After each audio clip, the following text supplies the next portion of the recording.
ನಮಸ್ಕಾರ, ನೀವು ನೋಡ್ತಾ ಇದ್ದೀರಾ ಶ್ರೀ ಮಾರಿಕಾಂಬಾ ಡಿಜಿಟಲ್ ಟಿವಿ. ನಾನು ಸೃಷ್ಟಿ ನಾಯ್ಕ್.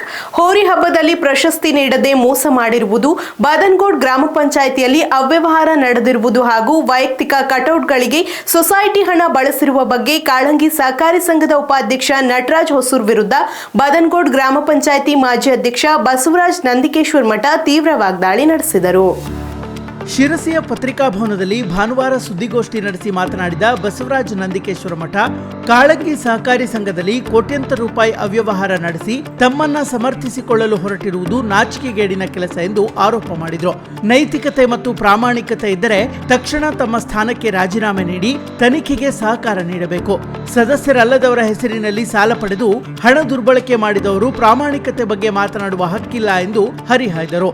ರೈತರಿಗೆ ಗ್ಯಾರಂಟಿ ಆಶ್ವಾಸನೆ ನೀಡಿ ಅಧಿಕಾರಕ್ಕೆ ಬಂದ ಆಡಳಿತ ಮಂಡಳಿ ಭ್ರಷ್ಟಾಚಾರ ಮಾಡಿರುವುದು ಮೇಲ್ನೋಟಕ್ಕೆ ಕಂಡುಬಂದಿದೆ. ಸಹಕಾರಿ ಕಾಯ್ದೆಯ ಕಲಂ 64ರ ಅಡಿಯಲ್ಲಿ ತನಿಖೆಗೆ ಆದೇಶವಾಗಿದ್ದು, ತನಿಖೆ ಸರಿಯಾಗಿ ನಡೆಯಬೇಕಾದರೆ ಆಡಳಿತ ಮಂಡಳಿಯ ನಿರ್ದೇಶಕರು ರಾಜೀನಾಮೆ ನೀಡಿ ಸಹಕರಿಸಬೇಕು ಎಂದು ಒತ್ತಾಯ ಮಾಡಿದರು. ದಾಖಲೆಗಳನ್ನು ಬದಲಾಯಿಸುವ ಸಾಧ್ಯತೆ ಇದ್ದು ಹಾಲಿ ಆಡಳಿತ ಮಂಡಳಿಯನ್ನ ಅಮಾನತುಗೊಳಿಸಬೇಕು. ಹಣಕಾಸು ಅವ್ಯವಹಾರ ಕುರಿತು ನೋಟಿಸ್ ನೀಡಿದ್ರೂ ಇನ್ನೂ ಪ್ರಕರಣ ದಾಖಲಿಸಲಾಗಿಲ್ಲ ಎಂದು ಆರೋಪ ಮಾಡಿದರು. ಸುದ್ದಿಗೋಷ್ಠಿಯಲ್ಲಿ ರೈತ ಹಿತರಕ್ಷಣಾ ಸಮಿತಿಯ ಸದಸ್ಯರು ಹಾಗೂ ಇತರ ಮುಖಂಡರು ಉಪಸ್ಥಿತರಿದ್ದರು. ಇವರು ಎಷ್ಟು ಪ್ರಾಮಾಣಿಕರು ಅಂದರೆ ಹೋರಿ ಹಬ್ಬ ಮಾಡ್ತಾರೆ, ಅದು ವಿಷಯ ಬರಲೇಬೇಕಾಗೈತಿ. ಹೋರಿ ಹಬ್ಬ ಮಾಡ್ತಾರೆ, ತಿಂಗಳಗಟ್ಟಲೆ ಅವ್ರಿಗೆ ಯಾರಿಗೂ ಪ್ರೈಸೇ ಕೊಡೋದಿಲ್ಲ. ಆಮೇಲೆ ಯಾರು ಬಂದು ಕೇಳಿದ್ರೆ ನಾವು ಅವನಿಗೆ ಕೊಟ್ಟವಿ ಇವನಿಗೆ ಕೊಟ್ಟವಿ ಅಂಥೇಳಿ ಆ ಸಣ್ಣ ಪುಟ್ಟ ಬಹುಮಾನಗಳನ್ನು ಕೊಟ್ಟು ಅವ್ರನ್ನ ಹೆದರಿಸಿ ಕಳಿಸ್ಬಿಡು. ಆಮೇಲೆ ಸೆಕ್ಯೂರಿಟಿ ಗಾರ್ಡ್ಗಳನ್ನು ಇಟ್ಕೊಳ್ಳೋದು ಹೋರಿ ಹಬ್ಬದಾಗ ಎದಕ್ಕೆ ಬೇಕ್ರಿ? ಅಲ್ಲಿ ಸಾವಿರಾರು ಜನ ರೈತರು ಬಂದಿರ್ತಾರೆ. ನೀವು ಪ್ರಾಮಾಣಿಕರಾದರೆ, ನೀವು ನೈತಿಕತೆ ಅಂದಿದ್ರೆ ನಿಮಗೆ ಯಾಕೆ ಬೇಕು? ಯಾರು ಡೊಂಗಲ್ಸ್ ಮ್ಯಾನ್ ಆ ಕಪ್ಪಂಗಿ ಹಾಕ್ಯಂಬರ್ತಾರಲ್ರಿ ಅವರು, ಬಾಡಿಗಾರ್ಡ್, ಅದೇ ಗಾಡಿ ಗಾರ್ಡ್ ಅಂಥವ್ರನ್ನ ಯಾಕೆ ಬೇಕ್ರಿ ನಿಮಗೆ? ನೈತಿಕತೆ ಇದೆಯಲ್ಲ, ನಿಮಗೆ ಪ್ರಾಮಾಣಿಕತೆ ಇದೆಯಲ್ಲ. ಅಂದರೆ ಹಿಂದಿನ ಹೋರಿ ಹಬ್ಬದಾಗ ಬಹುಮಾನ ಕೊಟ್ಟಿಲ್ಲ ಅಂತೇಳಿ ಯಾರು ಹೊಡೆದು ಗಿಡ್ದಾನ ಅಂತೇಳಿ ಬೌನ್ಸರ್ನ ಇಟ್ಕೊತೀರಲ್ಲ ನೀವು. ಇದು ನಿಮ್ಮ ನೈತಿಕತೆ ಪ್ರಾಮಾಣಿಕತೆಗೆ ಸಾಕ್ಷಿ ಅಲ್ವಾ? ಹೇಳಿದ್ರು ಇವತ್ತು ಇವ್ರು ಬಂದರಲ್ಲಿ 90% ಎಲ್ಲರೂ ಇವರಿದ್ದಾರೆ, ಏನೋ ಚಾಲ್ತಿದಾರರೇ ಇದ್ದಾರೆ. ಹಂಗಾರೆ 10 ಜನ ಬಂದು ಎಲ್ಲ ಸರಿ ಐತಿ, ಅವ ರಾಜೀನಾಮೆ ಕೊಡ್ರಿ ಅಂದ್ರೆ ಕೊಟ್ಬಿಡ್ತೇವೆ ಅಂತ ಹೇಳಿದ್ರಲ್ಲ. ನೀವೆಲ್ಲ ಹೇಳ್ರಪ್ಪ ಮಾಧ್ಯಮ ಮುಖಾಂತರ, ಅವರು ನೈತಿಕತೆ ಐತಾ, ರಾಜೀನಾಮೆ ಕೊಡ್ಬೇಕಾ ಬೇಡ ಹೇಳ್ರಿ. ಎಲ್ಲರೂ ಸೇರಿ ಎಲ್ಲರೂ ಹೇಳ್ರಿ. ಅವ್ರು ಹೇಳಿದ್ದು ಒಂದೇ, ನಿಮ್ಮ ಮಾಧ್ಯಮ ಮುಖಾಂತರ ನಾವು ಪ್ರಾಮಾಣಿಕರಾದವರು 10 ಜನ ಬಂದು ಹೇಳಿದ್ರು ನಾವು ರಾಜೀನಾಮೆ ಕೊಡ್ತೇವೆ ಅಂತ ಹೇಳಿದ್ದಿದೆ. ಇಲ್ಲಿ 10-15 ಜನ ಬಂದರೆ ಸಾವಿರಾರು ಜನ ಹೇಳ್ತಾರೆ. ಬೇಕಾದ್ರೆ ಇನ್ನೂ ಒಂದು ದಿವಸ ಅಲ್ಲೇ ಪತ್ರಿಕಾಗೋಷ್ಠಿಯನ್ನು ಇಟ್ಕೊಳ್ಳೋಣ. ಅವರು ಉಳಿರಿ ಅಂತ ಎಷ್ಟು ಜನ ಹೇಳ್ತಾರೆ, ಅವ್ರು ಹೋಗಲಿ ಅಂತ ಎಷ್ಟು ಜನ ಹೇಳ್ತಾರೆ, ಅದರ ಮೇಲೆ ನಿರ್ಧಾರ ತಗೊಳ್ಳೋಣ ಸ್ವಾಮಿ. ಯಾವುದೇ ಒಂದು ಸಮಾಜಕ್ಕೆ ಸಂದೇಶವನ್ನು ಕಳಿಸುವಾಗ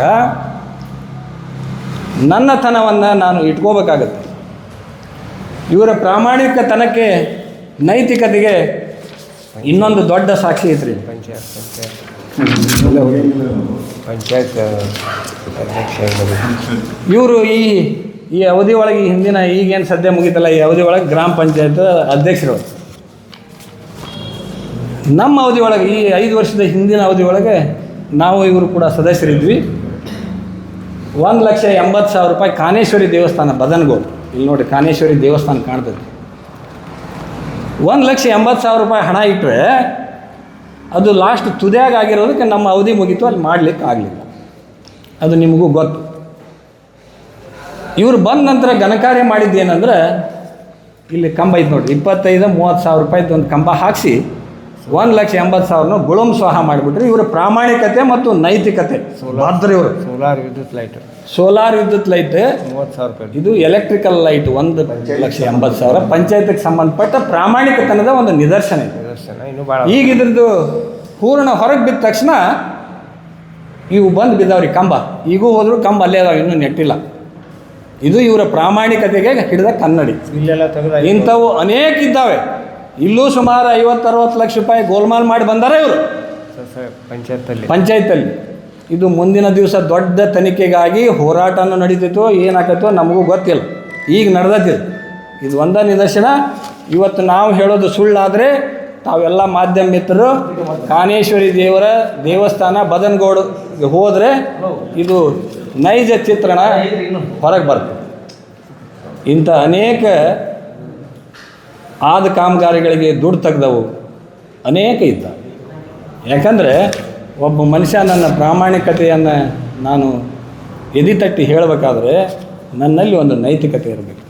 ಆಮೇಲೆ ಇವ್ರದ್ದು ಹೆಂಗಂದರೆ ನಿಮಗೆ ಬೇಡದವ್ರು ಬಂದರೆ 50,000 ಲಿಮಿಟ್ ಓಡಿ ನಾವು ಟರಾವ್ ಕೇಳಾಕತ್ ಕೂಡಲೇ ಟರಾವ್ ನಾವು ಮಾಡ್ಕೊಂಡಿಲ್ಲ ಅಂತ.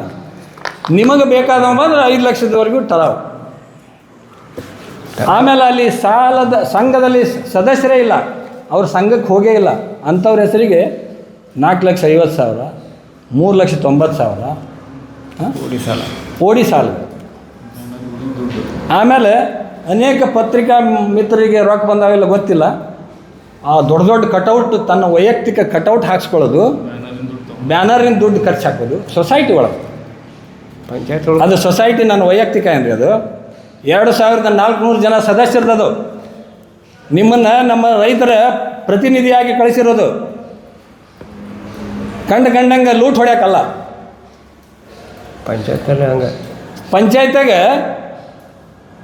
ಹೋರಿ ಕರ್ಕೊಂಬಂದು ಪ್ರೆಸ್ ಮೀಟ್ ಮಾಡ್ಯಾರಂತ್ರಿ ಅವ್ರು. ಹೋರಿ ಹಿಡ್ಕೊಂಬಂದು ನಮ್ಮ ಭಾಗದ ಕಾಳಂಗಿ ಸೇವಾ ಸಹಕಾರಿ ಸಂಘದ ಮಾಜಿ ಅಧ್ಯಕ್ಷರು ಶಾಸಕರ ಬಗ್ಗೆ ಲಿಂಗಾಯತರ ವೈರಿಗಳು ಅಂತ ಲೆಕ್ಕಕ್ಕೆ ಮಾತಾಡಿದರು ನಮ್ಮ ಪತ್ರಿಕಾಗೋಷ್ಠಿಯಲ್ಲಿ. ಇದು ಮೂರ್ಖರ ಪರಮಾವಧಿ ಅನ್ನಲಿಕ್ಕೆ ಯಾವ ಅಭ್ಯಂತರ ಇಲ್ಲ. ಅದೇ ಶಾಸಕರ ಆಶೀರ್ವಾದದೊಂದಿಗೆ ಇವರು ಹಿಂದಿನ ಕಮಿಟಿಯಲ್ಲಿ ಅಧ್ಯಕ್ಷರಾಗಿದ್ದರು. ಶಾಸಕರು ಅವತ್ತು ನಮ್ಮ ಕಾಳಂಗಿ ಸೇವಾ ಸಹಕಾರಿ ಸಂಘದ ಆವರಣಕ್ಕೆ ಬರೋದವ್ರಿಗೆ ಕಲ್ಪನೆಯೂ ಇಲ್ಲಾಗಿತ್ತು. ನಾವು 2 ದಿವಸಗಳ ನಿರಂತರ ಪ್ರತಿಭಟನೆಯನ್ನು ಮಾಡ್ತಾ ಇರಬೇಕಾದ್ರೆ ಮೊದಲನೇ ದಿವಸ ಅಧಿಕಾರಿಗಳು ಬಂದರು.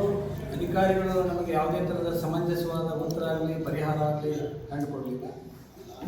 ಅದರ ನಂತರ ಅವರು ಹೇಳದೆ ಪಲಾಯನಗೈತು. ಅದರ ನಂತರ ರೈತರಿಗೆ ಅನಿವಾರ್ಯ ಆಯಿತು. ಅದು ನಿರಂತರ ಪ್ರತಿಭಟನೆ ನಡೀತು. ಪ್ರತಿಭಟನೆ ನಡೆದಿದ್ದನ್ನು ಶಾಸಕರ ಗಮನಕ್ಕೆ ಹೋಗಿದ್ದಾರೆ, ಯಾರು ಹೇಳಿದ್ರು ಗೊತ್ತಿಲ್ಲ. ಅವರು ಕೂಡಲೇ ಸ್ಪಂದಿಸಿ ಮಾರನೇ ದಿವಸ ನಮ್ಮ ಪ್ರತಿಭಟನಾ ಸ್ಥಳಕ್ಕೆ ಬಂದ ನಂತರ ನಮ್ಮೆಲ್ಲ ಕುಂದುಕೊರತೆಗಳನ್ನು, ರೈತರ ಬೇಡಿಕೆಗಳನ್ನು ನಾವು ಈಡೇರಿಸ್ತೀವಿ ಅಂತ ಹೇಳಿದ್ರು. ಅವಾಗ ಒಂದು ವಿಷಯವನ್ನು ಅವ್ರು ಹೇಳಿದರು. ಈ ಸೆಕ್ರೆಟರಿ ವಿದ್ಯಾವಂತ ಆ ಸೀಟಿಗೆ ಅರ್ಹತೆ ಆಗಲಿಕ್ಕಿಲ್ಲ, ವಿಚಾರ ಮಾಡಿ ಮತ್ತು ನೀವು ಒಳ್ಳೆಯ ಒಬ್ಬ ವ್ಯಕ್ತಿನ, ದೊಡ್ಡ ಸೊಸೈಟಿದು ಒಳ್ಳೆಯ ವ್ಯಕ್ತಿನ ನೇಮಕ ಮಾಡಿಕೊಳ್ರಿ ಅಂತ ಹೇಳಿದರು.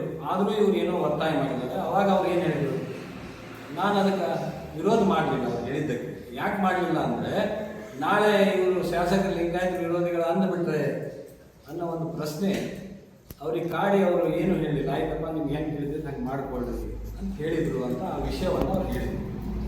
ಇದೇ ವಿಷಯವನ್ನು ತಿರುಚಿ ಇವ್ರೇನು ಅವ್ಯವಹಾರ ಭ್ರಷ್ಟಾಚಾರ ಏನು ಮುಚ್ಚಿ ಹಾಕ್ಬೇಕಲ್ಲ, ಆ ಒಂದು ಉದ್ದೇಶದಿಂದ ಇದನ್ನು ಶಾಸಕರು ಎಲ್ಲ ಲಿಂಗಾಯತಗಳ ವಿರೋಧಿಗಳು ಆಣಿ ಮಾಡಕ್ಕೆ ಬರಲಿ, ಪ್ರಮಾಣ ಮಾಡಕ್ಕೆ ಬರಲಿ. ಈ ಆಣಿ ಪ್ರಮಾಣ ಯಾರ ಬಾಯ ಬರುತ್ತೆ ಅಂದರೆ ಕೈಲಿ ಆಗಲಿದ್ದವರ ಬಾಯಲ್ಲಿ ಬರುವ ವರ್ಡ್ಸ್ಗಳು. ನಮ್ಮ ಸಮಾಜದ ಇವ್ರು ಮಾಡಿದ ಅವ್ಯವಹಾರಕ್ಕೆ ಸಮಾಜದ ಹೆಸರನ್ನು ಎಳೆದುಕೊಂಡು ಸಮಾಜದ ಮರ್ಯಾದೆಯನ್ನು ಹಾಳು ಮಾಡಬೇಕು ಅದನ್ನು ಮಾಡಿದಂಥ ವ್ಯಕ್ತಿಗಳಿದ್ರು. ಇವರು ಶಾಸಕರ ಮೇಲೆ ಗೂಬಿ ಕುಂದಿರಿಸೋ ವ್ಯವಹಾರವನ್ನು ಮಾಡಬಾರ್ದಾಗಿತ್ತು. ಮುಂದಿನ ದಿನಮಾನಗಳಲ್ಲಿ ಇವರ ಎಲ್ಲ ಚಿತ್ರಣ ನಿಮ್ಮ ಮಾಧ್ಯಮ ಮುಖಾಂತರನೇ ಬರ್ತದೆ, ಹೊರಗಡೆ ಬರ್ತದೆ. ಅಲ್ಲಿವರೆಗೂ ನಾವು ಕಾಯಲೇಬೇಕಾಗಿದೆ. ಹಾಗಾಗಿ ಎಂದೂ ಕೂಡ ಶಿವರಾಮ್ ಹೆಬ್ಬಾರವರು ಯಾವುದೇ ಒಬ್ಬ ಸಮಾಜದ ವೈರಿ ಅಂತಲೂ ಅವರಲ್ಲ. ಅವರು ಸಾಮಾಜಿಕ ನ್ಯಾಯವನ್ನು ಕೊಡಿಸ್ಲಿಕ್ಕೆ ಹೋರಾಡಿದಂಥ ಮನುಷ್ಯ. ಅಂಥವ್ರು ಇವತ್ತು ಲಿಂಗಾಯತ ವಿರೋಧಿ ಹೇಗಾಗಲಿಕ್ಕೆ ಸಾಧ್ಯ? ಇದು ಒಂದು ಪ್ರಶ್ನೆ ನಮ್ಮೆಲ್ಲ ಲಿಂಗಾಯತ ಮುಖಂಡರು. ಮತ್ತು ಯಾವ ಒಬ್ಬ ಮುಖಂಡರನ್ನು ಇವತ್ತು ಕರೆದು ನೀವು ಕೇಳಿದರೆ ಇಡೀ ಸಮಾಜ ನಮ್ಮದು ದೊಡ್ಡದಿದೆ.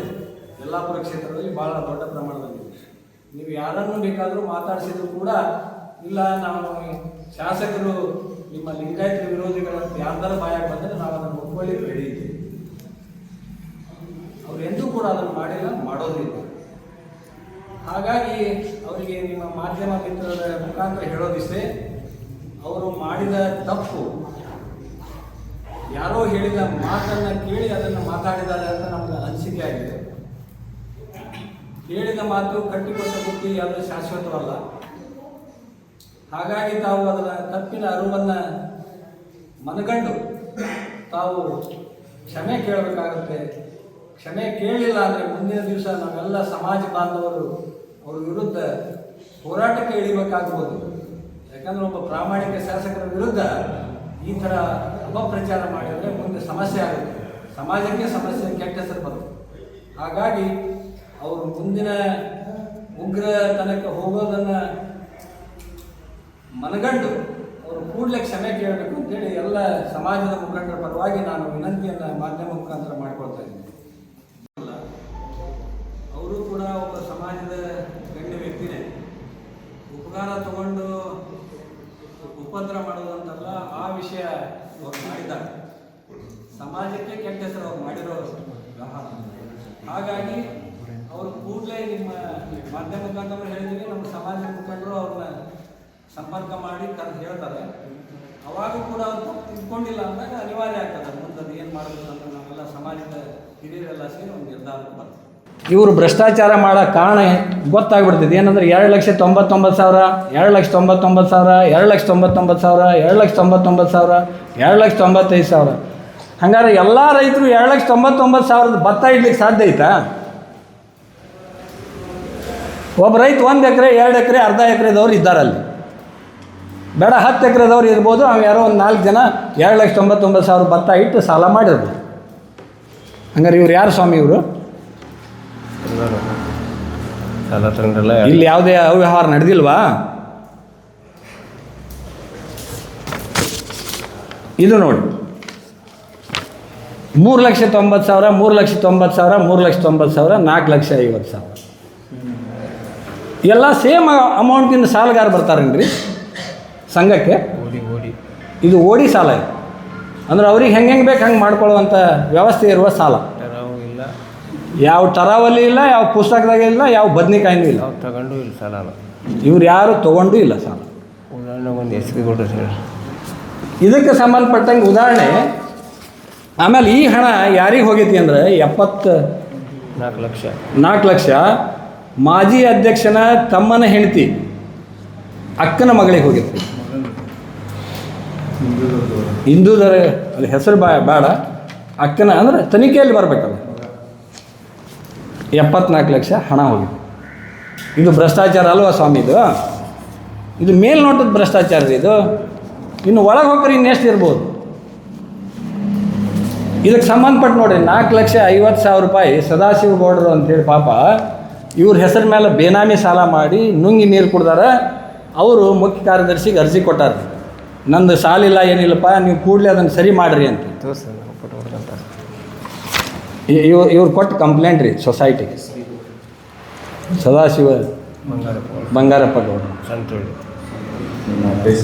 ಆಮೇಲೆ ಇವ್ರಿಗೆ ಹೋಗಿ ಏನು ಹೇಳ್ತಾರೆ, ಇಲ್ಲ ನಾವೆಲ್ಲ ಸರಿ ಮಾಡ್ತೀವಿ, ನಾವೆಲ್ಲ ತುಂಬ್ತೀವಿ, ನೀವು ಅಲ್ಲಿ ಬರಬಾಡ್ರಿ, ನೀವೇನು ಹೇಳಬಾರ್ರಿ, ಯಾರಿಗೂ ಹೇಳಬಾರ್ದು ಅಂತ. ಇವ್ರೇನು ಸಾಲ ಮಾಡ್ಯಾರಲ್ಲ ಕಂಡರ ಹೆಸರಿಗೆ, ಅವ್ರಿಗೆ ಗೊತ್ತಾದ ನಂತರ ಅವ್ರಿಗೆ ಹೋಗಿ ನೀವು ಯಾರಿಗೂ ಈ ಹೋರಾಟ ಸಮಿತಿಯರ ಹತ್ರ ಹೋಗ್ಬಾಡ್ರಿ, ಅವ್ರಿಗೆ ಭೇಟಿ ಆಗಬಾಡ್ರಿ, ನಿಮ್ಮ ಸಾಲ ನಾವೇ ತುಂಬ್ತೀವಿ ಅಂತ ಹೇಳ್ತಾರೆ. ತಪ್ಪಾಗೈತಿ, ಇದೊಂದು ಸರಿ ಏನೋ ತಪ್ಪಾಗ್ಬಿಟ್ಟೈತಿ, ನಾವು ಮಾಡ್ತೀವಿ. ಇವ್ರು ಹೇಳ್ತಾರೆ 74 ನಾವು ಹೇಳಿದ್ದಕ್ಕೆ ಜಯ, ನಾವು ಹೇಳಿದ್ದಕ್ಕೆ ಸಿಕ್ಕ ಜಯ. 64 ಎನ್ಕ್ವೈರಿ ನಾವು ಹೇಳಿದ್ದಕ್ಕಾಗಿ ಹೋಗ್ತೀವಿ, ಆಡಳಿತ ಮಂಡಳಿಗೆ ಸಿಕ್ಕ ಜಯ ಅಂತೇಳಿ ತಮ್ಮ ಮುಖಾಂತರ ಜನರಿಗೆ ಸುಳ್ಳು ಸುದ್ದಿಯನ್ನು ಬಿತ್ತರಿಸ್ತಾರೆ. ಈ 64 ಎನ್ಕ್ವೈರಿಯನ್ನು ಕಳೆದ ಸಾಮಾನ್ಯ ಸಭೆಯಲ್ಲಿ ಎಲ್ಲ ಸದಸ್ಯರ ಸಮ್ಮುಖದಲ್ಲಿ 64 ಎನ್ಕ್ವೈರಿ ಹಾಕ್ರಿ. ಯಾಕಂದ್ರೆ ಹಿಂದಿನ ಬಾಡಿ 17 ಲಕ್ಷ ಲಾಭದಲ್ಲಿ ಇಟ್ಟಿತ್ತು.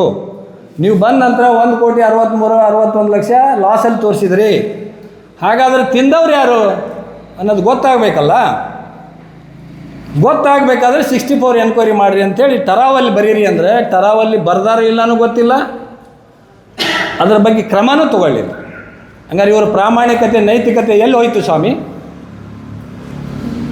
ಆ ನಂತರ ನಾವು ಅನೇಕ ಅರ್ಜಿಗಳನ್ನು AR DR JR ಗಳಿಗೆಲ್ಲ ಕೊಟ್ವಿ. ಕೊಟ್ಟ ನಂತರ 29/4/26 JRಗೆ ಮನವಿ ಕೊಟ್ಟು ಬಂದೇವ್ರಿ ನಾವು. ಆಮೇಲೆ ಅದರ ಹಿಂದೆ 2 ಸರಿ ಸ್ಟ್ರೈಕ್ ಆಯಿತು, ಪ್ರತಿಭಟನೆ ಆಯಿತು. ಸಂಘದ ವಿಷಯ ಗೊತ್ತಾದ ನಂತರ ಪ್ರತಿಭಟನೆಗೆ ಎಲ್ಲರೂ ಬಂದ ನಂತರ ಆಮೇಲೆ ಮೇ 5ನೇ ತಾರೀಕು ಕೆಲವು ರೈತರು ಅನ್ಯಾಯಕ್ಕೊಳಗಾದವರು ARಗೆ ಅಫಿಡವಿಟ್ ಮುಖಾಂತರ ನಮ್ಮ ವ್ಯವಹಾರ ಹಿಂಗಾಗಿದೆ, ಬೇನಾಮಿ ಆಗಿದೆ, ಕೂಡಲೇ ಅದನ್ನು ತನಿಖೆ ಮಾಡಿ ಸರಿ ಮಾಡಿಕೊಡ್ರಿ ಅಂತ ರೈತರು ಸಹಿತಕ್ಕೆ ಅಫಿಡವಿಟ್ ಮಾಡಿ AR ಕೊಟ್ಟರು. AR ಸರಿಯಾದ ಕ್ರಮ ತೆಗೆದುಕೊಳ್ಳದೆ ಇರೋದಕ್ಕೆ ಈ ಭ್ರಷ್ಟಾಚಾರದ ಮುಚ್ಚಿ ಹಾಕುವ ಪ್ರಯತ್ನ ಭಾಳ ನಡೀತು. ಅವತ್ತಿನ ದಿವಸ ಬರ್ತಾರೆ ಇವರು, 5ನೇ ತಾರೀಕಿನ ದಿವಸ ಎಚ್ಚೆತ್ರಿ ಇವರು ಅವ್ಯವಹಾರ ಆಗಿದೆ ಅಂಥೇಳಿ 64 ಮಾಡಿರಿ, 15ರಿಂದ ಮಾಡಿರಿ. ನಾವು 64 ನಿನ್ನಿದು ಮಾಡಿರಿ ಮೊನ್ನೆದು ಮಾಡಿರಿ ಅಂತ ಹೇಳಿಲ್ರಿ, ಸೊಸೈಟಿ ಹುಡಿತಾಗಿಂದನೂ ಮಾಡಿರಿ ಅಂತ ಹೇಳಿವಲ್ಲ. ಯಾರು ಬೇಡಲ್ಲ? ನಮ್ಮ ಸಹಕಾರಿ ಸಂಘದ ರೈತರ ಹಣ ಎಲ್ಲ ಬಂದ್ರೂ ನಮ್ಗೆ ಖುಷಿ ಐತಿ. ಆದರೆ ಈ ದಿಕ್ಕು ತಪ್ಪಿಸುವ ಆಡಳಿತ ಮಂಡಳಿಯನ್ನು ಹೊರಗಿಟ್ಟು ಮಾಡಿರಿ ಅಂತ ಹೇಳಿವಿ, ಅಷ್ಟೇ ಬಿಟ್ಟರೆ ಬೇರೆ ಏನೂ ಹೇಳಿಲ್ಲ. ಇವ್ರ ಅವಧಿ ಒಳಗೆ ಏನು ನಡೆದೈತಿ ಅದನ್ನು ಅವ್ರಿಗೆ ಕ್ರಮ ತೊಗೊಳ್ರಿ, ಮುಂದಿನ ಮಾಡ್ಕೊತ ಯಾರ್ಯಾರು ಮಾಡ್ಯಾರ ಅವ್ರ ಮೇಲೆ ಕ್ರಮ ತೊಗೊಳ್ರಿ. ಮತ್ತೊಂದು ವಿಷಯ ಹೇಳ್ತಾರೆ, ಸೊಸೈಟಿ ಎದುರಿಗೆ ಬಂದವರು ಎಲ್ಲರೂ ಅಪ್ರಾಮಾಣಿಕರು, ಅಲ್ಲಿ 60 ಲಕ್ಷ 90 ಲಕ್ಷ ಸಾಲಗಾರ ಕಟ್ಬಾಕಿದಾರರು, ಅವರಿಗೆ ವಸೂಲಿ ಮಾಡ್ತೇವೆ ಅಂದ ಕೂಡಲೇ ಅವರೆಲ್ಲರೂ ಸೇರಿ ಪ್ರತಿಭಟನೆ ಬಂದುಬಿಟ್ರು. ಸೇವಾ ಸಹಕಾರಿ ಸಂಘನ ಮುಳಿಗೆ ಹೋದರೆ ಅವ್ರ ಸಾಲ ಮನ್ನಾ ಹಾಕತ್ತೀವಿ. ಅಲ್ಲ ಸ್ವಾಮಿ, ನಾವು ಕಟ್ಬಾಕಿದಾರರು ಕೆಲವ್ರು ಇರ್ಬೋದಿಲ್ಲ ಅಂತ ಹೇಳಿಕ್ಕೆ ಸಾಧ್ಯ ಇಲ್ಲ. ಯಾಕಂದ್ರೆ ರೈತ ಅಂದಾಗ ಒಂದು ಸರಿ ಏನೋ ಬೆಳೆ ನಾಶ ಆಕತಿ, ಅಥವಾ ಇನ್ಯಾವುದೋ ಪರಿಸ್ಥಿತಿ ವಿಕೋಪ ಆಗತ್ತೆ, ಅಥವಾ ತನ್ನ ಫ್ಯಾಮಿಲಿ ಸಮಸ್ಯೆ ಇರ್ತದೆ. ಅಲ್ಲಿ ಯಾರು ಸಾಚಾಗಳ 99 100ಕ್ಕೆ 100 ಅಂತ ಇರ್ಲಿಕ್ಕೆ ಸಾಧ್ಯ ಇಲ್ಲ. ಎಲ್ಲೋ 1-2% ಕಟ್ಬಾಕಿದಾರ ಇರ್ತಾರೆ, ಇರಲ್ಲ ಅಂಥೇಳಿ. ಬಂದವ್ರು ಎಲ್ಲ ಕಟ್ಬಾಕಿದ್ದಾರೆ 60 ಲಕ್ಷ 90 ಲಕ್ಷ ಅಂದರೆ ಹೆಚ್ಚು ಕಮ್ಮಿ ಅಲ್ಲಿ 600ರಿಂದ 800 ಜನ ಬಂದಿದ್ದಾರೆ, ನಿಮಗೆಲ್ಲ ಗೊತ್ತುಂಟು. 800 ಜನ 60 ಲಕ್ಷ ಅಂದರೆ 480 ಕೋಟಿ ರೂಪಾಯಿ ವ್ಯವಹಾರ ನಡಿಬೇಕಾಯ್ತು ರೀ. ಸೊಸೈಟಿಯಲ್ಲಿರೋ ಹಣ ಎಷ್ಟು? ಭಾಳ ಅಂದ್ರೆ 100 ಕೋಟಿ ವ್ಯವಹಾರ ನಡೆದದು. ಹಂಗಾರೆ 450 ಕೋಟಿ ಅಂದರೆ ಇನ್ನು 380 ಕೋಟಿ ಎಲ್ಲಿ ಹೋಯ್ತು ಬೇಕಲ್ಲ? ಇದು ಇವರ ಪ್ರಾಮಾಣಿಕತೆ ಮತ್ತು ನೈತಿಕತೆಯ ಮಾತುಗಳು. ಇದಕ್ಕೆ ಸಂಬಂಧಪಟ್ಟಂಗೆ ನೋಡಿ, ಭಾಳ ಜನ ರೈತರು ತೊಗೊಂಡಾರೆ ಏನೋ ಚಾಲ್ತಿ ಸರ್ಟಿಫಿಕೇಟ್ಗಳನ್ನು. ಮತ್ತು ಅವ್ರು ಹೇಳಿದಕ್ಕೆ ಮತ್ತೆ ಅಲ್ಲಿಂದನೇ ತರಬೇಕಲ್ಲ. ಇದನ್ನು 100 ರೈತರು ತೊಗೊಂಡಾರೆ. ಮತ್ತು ಬೇಕಂದ್ರೆ ನಾವು ಎಲ್ಲ ರೈತರದ್ದು ನಿಮ್ಮ ಚಾಲ್ತಿ ಸರ್ಟಿಫಿಕೇಟ್ ಅಂದರೆ ಕಟ್ಬಾಕಿದಾರ ಅಲ್ಲ ಅನ್ನೋದು. ಅಂದರೆ ಹಿಂಗೆ ಸುಳ್ಳು ಹೇಳಿ ಮಾಧ್ಯಮ ಮುಖಾಂತರ ಜನರ ಮನಸ್ಸನ್ನು ಡೈವರ್ಟ್ ಮಾಡಲಿಕ್ಕೆ ಇನ್ನು ಮುಂದೆ ಯಾವತ್ತೂ ಸಾಧ್ಯ ಇಲ್ಲ. ಯಾಕಂದರೆ ನೀವು ಎಂಥವ್ರು ಅಂಥೇಳಿ ಎಲ್ಲ ಜನರಿಗೂ ಗೊತ್ತಾಗಿದೆ. ಪಂಚಾಯತಿದ ಸಾಮಗ್ರಿಗಳೆಲ್ಲ ಹೋರಿ ಹಬ್ಬಕ್ಕೆ ಲೈಟ್ ಹಾಕಬೇಕು. ಇದು ನೀವು ಮಾಡೋ ಪ್ರಾಮಾಣಿಕತೆನ, ನೀವು ಮಾಡೋ ನೈತಿಕತೆನ? ನಿಮಗೆ ಯಾವ ನೈತಿಕತೆ ಐತ್ರಿ ಮಾತಾಡಲಿಕ್ಕೆ? ಹಾಗಾಗಿ ನಿಮ್ಮ ಮುಖಾಂತರ ವಿನಂತಿ ಅಷ್ಟೇ, ಯಾರು ಜೀವನದಲ್ಲಿ ಕಷ್ಟದಲ್ಲಿ ಕೈ ಹಿಡಿದಿರ್ತಾನೋ ಅವನ್ನ ಮರ್ತು ಅವನ್ನ ತುಳಿದು ನಾ ಬೆಳಿತೀನಿ ಅನ್ನೋ ಯಾವುದೇ ಮನುಷ್ಯನು ಇತಿಹಾಸದಲ್ಲಿ ಬೆಳೆದಿದ್ದ ದಾಖಲೆ ಇಲ್ಲ. ಹಿರಿಯವರಿಗೆ ಗೌರವ ಕೊಡದೇ ಇರೋಂಥ ಯಾವುದೇ ದುಷ್ಟರು ಯಾವತ್ತೂ ಈ ಭೂಮಿ ಮೇಲೆ ಬದುಕಲಿಕ್ಕೆ ಸಾಧ್ಯ ಇಲ್ಲ. ನೀವು ಪ್ರಾಮಾಣಿಕರು, ನೈತಿಕತೆ ಇದ್ದವರಾದರೆ ಕೂಡಲೇ ರಾಜೀನಾಮೆ ಕೊಡಬೇಕು, ಈ ತನಿಖೆಗೆ ಸಹಕಾರ ಕೊಡಬೇಕು, ನಿಮ್ಮ ಪ್ರಾಮಾಣಿಕತೆಯನ್ನು ಮೆರೆಯಬೇಕಂಥೇಳಿ ಈ ಮಾಧ್ಯಮ ಮಿತ್ರರಲ್ಲಿ ನಿಮ್ಮ ಭ್ರಷ್ಟಾಚಾರದ ಸೊಸೈಟಿಗೆ ವಾಪಸ್ ಈ ಸೊಸೈಟಿ ಎಲ್ಲ ಭ್ರಷ್ಟಾಚಾರದ ಹಣ ಸೊಸೈಟಿ ಬರಬೇಕು, ರೈತರ ಹಣ ವಾಪಸ್ ಸಿಗಬೇಕು. FD ಹಣ ಕೊಡ್ಲಿಕ್ಕೆ 10 ರೂಪಾಯಿ ರೊಕ್ಕ ಇಲ್ದಂಗೆ ಮಾಡ್ಕೊಂಡಿರಿ. ಕೇಳಿದ್ರೆ ಹಿಂದ್ಲರ್ ಮಾಡ್ಯಾರ ಅಲ್ರಿ. ಈಗ ಸಿದ್ದರಾಮಯ್ಯ ಹಿಂದ್ಲರ್ ಮಾಡ್ಯಾರ ಅಂದ್ರೆ ರಾಜ್ಯ ನಡ್ಸಕ್ಕೆ ಆಕೈತಿ? ಆಗೋದಿಲ್ಲಲ್ಲ. ತಮಗೆ ಕೊಟ್ಟ ಕುರ್ಚಿ ತಾನು ಸರಿಯಾಗಿ ನಿಭಾಯಿಸೋಕೆ ಆಗೋದಿಲ್ಲ ಅನ್ನೋ ದಿವಸ ಅವನು ಪ್ರಾಮಾಣಿಕತೆಯಿಂದ ನೈತಿಕತೆ ಹೊಣೆ ಹೊತ್ತು ರಾಜೀನಾಮೆ ಕೊಡಬೇಕು. ಇದು ಎಲ್ಲ ರೈತರ ಪರವಾಗಿ ಆಗ್ರಹ, ನನ್ನೊಬ್ಬನ ಆಗ್ರಹ ಅಲ್ಲ. ಹಾಗಾಗಿ ನಮ್ಮ ವಿನಂತಿ ಇಷ್ಟೇ, ಕಾಳಂಗಿ ಸೇವಾ ಸಹಕಾರಿ ಸಂಘ ಮುಳುಗಿದ್ರೆ ಲಾಭ ಆಗತಿ ಅಂತ ಬಂದವರು ನಾವಲ್ಲ. ನಾವು ಕಳೆದ 25 ವರ್ಷಗಳಿಂದನೂ ಸತತ ಹೋರಾಟ ಮಾಡ್ಕೊಂಡು ಬಂದ ಜನ ಭಾಳ ಇದ್ದೇವೆ. ಸೊಸೈಟಿ ಉಳಿಬೇಕು, ರೈತರ ನಾಡಿ ಮಿಡಿತ ಈ ಸೊಸೈಟಿ. ಇಲ್ಲಿ ನಡೆಯತಕ್ಕಂಥ ಅನೇಕ ವ್ಯವಹಾರಗಳು ಅವ್ಯವಹಾರಗಳನ್ನು ಪ್ರತಿಭಟಿಸ್ತಾ ಬಂದವರು ನಾವು. ಇವತ್ತೊಂದು ವರ್ಷ ಏನೋ ಯಾರ್ದೋ ಕಟ್ಬಾಕಿ ಆದ ಕೂಡಲೇ ಸಂಘ ಮುಳುಗಿ ಹೋಗಲಿ, ನಮಗೆ ಲಾಭ ಆಗಲಿ ಅಂತ ಬಂದವರು ಯಾರೂ ಇಲ್ಲ.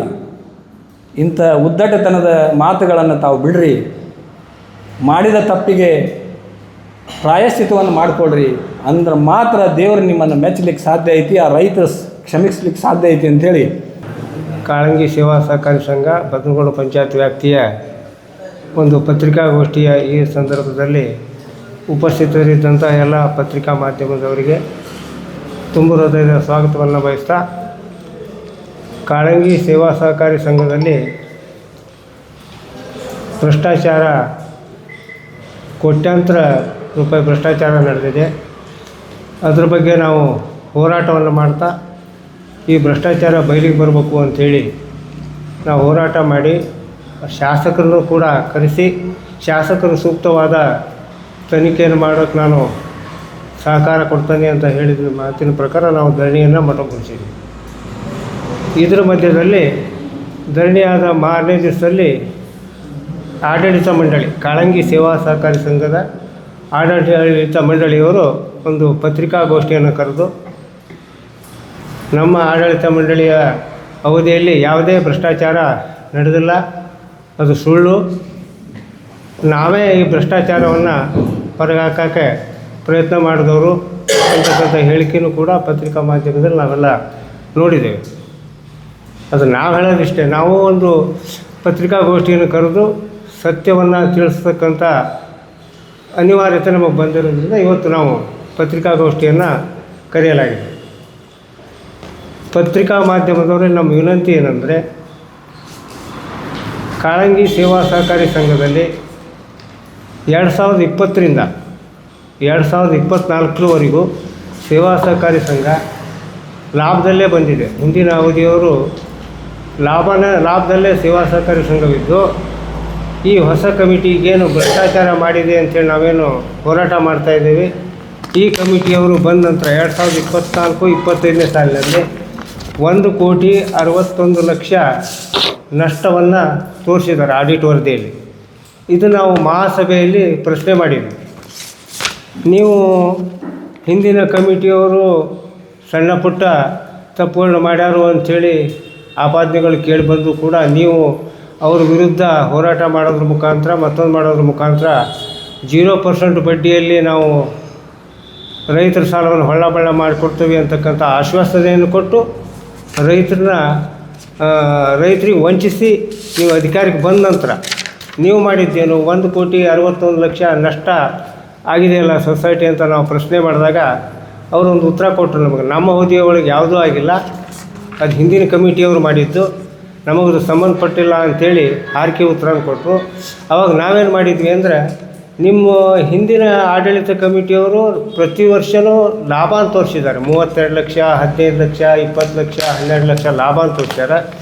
ನಿಮ್ಮ ಅವಧಿಯಲ್ಲೇ 1,61,00,000 ನಷ್ಟ ಅಂತ ಬಂದಾಗ ಇದು ಸೂಕ್ತ ತನಿಖೆ ಮಾಡೋಕ್ಕೆ ನೀವು 64 ಎನ್ಕ್ವೈರಿ ಶಿಫಾರಸು ಮಾಡಿ ಹಾಗಾದ್ರು ಅಂತ ಹೇಳಿದರು. ಆವಾಗ ಅವ್ರು ಏನಂದರು ಅಂದರೆ, ಮಾಡ್ತೀವಿ 64 ಎನ್ಕ್ವೈರಿ ನಾವು ಹಾಕ್ತೀವಿ ಅಂದ್ಕೊಂತಾನೆ ಅದು ಹಂಗೆ ಇಟ್ಕೊಂತ ಬಂದು ಈಗ 1.5 ವರ್ಷ 64 ಎನ್ಕ್ವೈರಿಗೆ ಹಾಕಲಿಲ್ಲ, ಮತ್ತೊಂದು ಮಾಡಲ್ಲ. ಈಗ ಇತ್ತಿತ್ಲಾಗ ಒಂದೂವರೆ ತಿಂಗಳು ಇತ್ತಿತ್ಲಾಗ ನಮಗೆ ಇವರು ದೊಡ್ಡ ಒಂದು ಭ್ರಷ್ಟಾಚಾರ ಮಾಡ್ಯಾರ ಸಹಕಾರಿ ಸಂಘದಲ್ಲಿ ಅಂತ ತಿಳಿದು ಬಂದ ನಂತರ ನಾವು ಹೋರಾಟ ಪ್ರಾರಂಭ ಮಾಡಿದಾಗ ಇವರು ಏನು ಮಾಡಿದರು ಅಂದರೆ, ಸಂಬಂಧಪಟ್ಟ ಮ್ಯಾನೇಜರನ್ನು ಒಯ್ದು ಮುಚ್ಚಿಟ್ಟು, ಇಲ್ಲ ಅದು ಮ್ಯಾನೇಜರ್ನಿಂದನೇ ತಪ್ಪಾಗೈತಿ, ನಾವು ಯಾವುದು ತಪ್ಪು ಮಾಡಿಲ್ಲ, ಮ್ಯಾನೇಜರ್ ತಪ್ಪು ಮಾಡಿಬಿಟ್ಟಾನ, ನಾವೊಂದು 3-4 ಚೆಕ್ಗಳನ್ನು ಅಡ್ವಾನ್ಸಾಗಿ ನಮ್ಮ ಅಧ್ಯಕ್ಷರು ಅಡ್ವಾನ್ಸಾಗಿ ಚೆಕ್ಕನ್ನು ಮ್ಯಾನೇಜರ್ ಕೊಟ್ಟಿದ್ರು. ಆ ಚೆಕ್ಕನ್ನು ದುರುಪಯೋಗ ಪಡಿಸ್ಕೊಂಡು ಕೋಟ್ಯಾಂತರ ರೂಪಾಯಿ ಅವ್ಯವಹಾರ ಮಾಡಿದ್ದು ಹೌದು ಅಂತಕ್ಕಂಥ ಮಾತನ್ನು ಕೂಡ ಉಪಾಧ್ಯಕ್ಷರು ಹೇಳಿದರು. ನಿಮ್ಮ ಜನಾಂತರಂಗ ಪತ್ರಿಕೆಯಲ್ಲಿ ಕೂಡ ಬಂತದು 25 ಲಕ್ಷ ವ್ಯವಹಾರ ಆಗೈತಿ, ಹೆಚ್ಚು ಆಗ್ಬೋದು ಕಡಿಮೆ ಆಗ್ಬೋದು ಅಂತೇಳಿ ಉಪಾಧ್ಯಕ್ಷರು ಹೇಳಿದ್ದಿದ್ದು. ಇವರು ಪತ್ರಿಕಾಗೋಷ್ಠಿಯನ್ನು ಕರೆದು ಯಾವುದೇ ಅನ್ಯಾಯ ಆಗಿಲ್ಲ, ಯಾವುದೇ ಭ್ರಷ್ಟಾಚಾರ ನಡೆದಿಲ್ಲ ಅಂತೇಳಿ ಹೇಳಿಕೆ ಕೊಡೋದು ಯಾವ ಪುರುಷಾರ್ಥಕ್ಕೆ ಅಂತೇಳಿ ನಾವು ಇವ್ರಿಗೆ ಪ್ರಶ್ನೆ ಮಾಡೋಕ್ಕೆ ಇವತ್ತು ಪತ್ರಿಕಾಗೋಷ್ಠಿ ಕರೆದಾಗಿದೆ. ಇದೇ ರೀತಿ ಸಾಕಷ್ಟು ಸಂಘದಲ್ಲಿ ಅವ್ಯವಹಾರಗಳು ಈ ಹೊಸ ಕಮಿಟಿ ಬಂದ ಮೇಲೆ ಸಾಕಷ್ಟು ಅವ್ಯವಹಾರ ಆಗೈತೆ ಅಂತೇಳಿ ನಮ್ಗೆ ಕಂಡು ಬಂದಿದೆ. ಅದಕ್ಕಾಗಿ ಈಗ ನಾವು ಹೇಳೋದಿಷ್ಟೇ, 64 ಎನ್ಕ್ವೈರಿ ಆಗಿ ಸತ್ಯಾಸತ್ಯತೆ ಬಯಲಿಗೆ ಬರಬೇಕು, ತಪ್ಪಿತಸ್ಥರ ಮೇಲೆ ಕ್ರಮ ಆಗಬೇಕು ಅಂಥೇಳಿ ನಾವು ಆಗ್ರಹ ಮಾಡ್ತಾನೇ ಇದ್ದೇವೆ. ಅವರು ಬಂಡ ಸವಾಲನ್ನು ಹಾಕ್ತಾ ಇದ್ದಾರೆ ಇವತ್ತು. ಏನಂತ ಅಂದರೆ, ಭ್ರಷ್ಟಾಚಾರವನ್ನು ನಾವೇ ಹೊರಗೆ ಹಾಕಿದ್ದು, ನಾವು ಬಂದಮೇಲೆ ಯಾವುದು 1 ರೂಪಾಯಿನೂ ಭ್ರಷ್ಟಾಚಾರ ಮಾಡಿಲ್ಲ ಅಂತ ಹೇಳ್ತಾ ಇದ್ದಾರೆ. ಈಗ ನಾವು ನಿಮಗೊಂದು ವರದಿನೂ ಕೊಡ್ತೇವೆಲ್ಲ ಪತ್ರಿಕಾ ಮಿತ್ರರಿಗೆ, ಅದು ಏನೇನು ಮಾಡಿದ್ರಂತೆಲ್ಲ ಒಂದು ಪ್ರತಿ ಒಂದು ಸುಮಾರು 4-5 ಪೇಜ್ ಇದೆ, ಅದು ನಿಮಗೆಲ್ಲರಿಗೂ ಒಂದು ಪ್ರತಿ ಕೊಡ್ತೇವೆ. ನೀವು ಅದನ್ನು ನೋಡಿ ಸೂಕ್ತ ಇದು 64 ಎನ್ಕ್ವೈರಿಗೆ ಪತ್ರಿಕಾ ಮಾಧ್ಯಮಗಳು ಸಹಕಾರ ಕೊಟ್ಟು ಈ ರೀತಿ ಸೊಸೈಟಿಲಾದಂಥ ಅವ್ಯವಹಾರ ಪತ್ರಿಕಾ ಮಾಧ್ಯಮದ ಮೇಲೆ ಜನ ವಿಶ್ವಾಸ ಇಟ್ಕೊಂಡು ಪತ್ರಿಕೆಯಲ್ಲಿ ಬಂದದ್ದನ್ನು ಜನ ನಂಬ್ತಾರೆ. ಅದಕ್ಕೋಸ್ಕರ ನೀವು ದಯವಿಟ್ಟು ನಾವು ಯಾವುದು ಇದ್ರಾಗ ಕೋಟ್ಯಾಂತರ ರೂಪಾಯಿ ಅವ್ಯವಹಾರ ಆಗಿದ್ದು ಸತ್ಯನೇ ಇರೋದ್ರಿಂದ ಅದಕ್ಕೆ ಸಂಬಂಧಪಟ್ಟ ದಾಖಲೆನೂ ನಮ್ಮ ಹತ್ರ ಅದಾವೆ. ಇದನ್ನು ನಾವು ಭ್ರಷ್ಟಾಚಾರ ನಡೀತು ಅಂಥೇಳಿ ಏನು ಸ್ಪಷ್ಟಪಡಿಸಿದ ಮಾರನೇ ದಿವಸನೇ ನಾವು ಶಿರ್ಸಿ AR ಅವ್ರನ್ನ ಕರೆಸಿ, ಸರ್ ನೋಡಿರಿ ಈ ಸೊಸೈಟಿಯಲ್ಲಿ ಈ ಒಂದು ಬಾಡಿ ಏನಿದೆಯಲ್ಲ ಸಾಕಷ್ಟು ಭ್ರಷ್ಟಾಚಾರ ಮಾಡಿದ್ದು ನಿಜ ಐತಿ. ನೀವು AR ಅವರು ಕೂಡಲೇ ಸೊಸೈಟಿಯ ದಾಖಲೆಗಳನ್ನೆಲ್ಲನೂ ನಿಮ್ಮ ತಾಬಾ ತಗೊಂಡು ನೀವು ಸೂಕ್ತ ತನಿಖೆ ಮಾಡಬೇಕು ಅಂತೇಳಿ ನಾವು AR ಅವರಿಗೆ ಸಂಬಂಧಪಟ್ಟ ಸೊಸೈಟಿಯ ದಾಖಲೆ ಅಷ್ಟೂ ಅವ್ರಿಗೆ ವಾಪಸ್ ಕೊಡಿಸಿ ಅವ್ರಿಗೆ ಚಾವಿ ಹಾಕಿಸಿ ಕೊಟ್ಟರು ಕೂಡ ಅವ್ರು ಮಾರನೇ ದಿವಸ AR ಅವ್ರು ಏನು ಮಾಡಿದ್ರು ಅಂದರೆ, ನಮ್ಮ ಹತ್ರ ಸಿಬ್ಬಂದಿಗಳಿಲ್ಲ, ನಮಗೆ ಅದೆಲ್ಲ ಹ್ಯಾಂಡಲ್ ಮಾಡೋಕ್ಕಾಗೋದಿಲ್ಲ, ಅದಕ್ಕೋಸ್ಕರ ನಾವು ಅವರು ದಾಖಲೆಗಳನ್ನು ವಾಪಸ್ ಕೊಡ್ತೇವೆ ಅಂತೇಳಿ AR ಅವರು ಕೂಡ ಅವ್ರಿಗೆ ಭ್ರಷ್ಟಾಚಾರವನ್ನು ಏನು ಮಾಡಿದ್ದಾರೆ ಅದು ತಿದ್ದುಪಡಿ ಮಾಡ್ಕೊಳ್ಳೋಕೆ ಅವಕಾಶ ಮಾಡಿಕೊಟ್ಟದ್ದು ಆ AR ಮೇಲೂ ನಮಗೆ ಅನುಮಾನ ಬರ್ತೈತಿ. ಅವ್ರ ಮೇಲೂ ಸೂಕ್ತ ಕ್ರಮ ಆಗಬೇಕು ಅಂತೇಳಿ ಈ ಪತ್ರಿಕಾಗೋಷ್ಠಿ ಮುಖಾಂತರ ನಾನು ವಿನಂತಿ ಮಾಡ್ಕೊಳ್ತೇನೆ.